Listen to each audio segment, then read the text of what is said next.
Сред продължително проучване от различни места, хора, които са завършили, както вече споменахте, Елена Алтимирска, която беше мой преподавател, видях, че го е завършил като курс. Също така, като започнах да проучвам, установих, че е международно признат. Аз харесвам изключително много това човек да може да бъде гъвкав и да не е ограничен. Този международно признат сертификат от 4 организации всъщност ми дава тази гъвкавост, която търся и не ме ограничава само до рамките на България.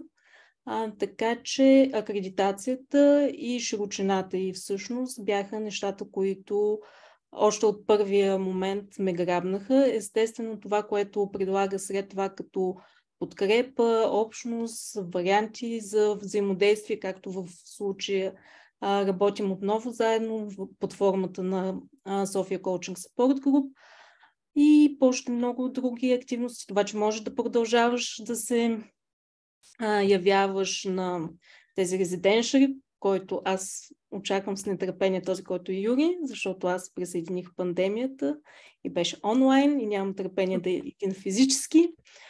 Така че всички тези неща определено са нещо, което ми привлече вниманието и наклони везните да взема решението в полза на Нобъл Манхатън.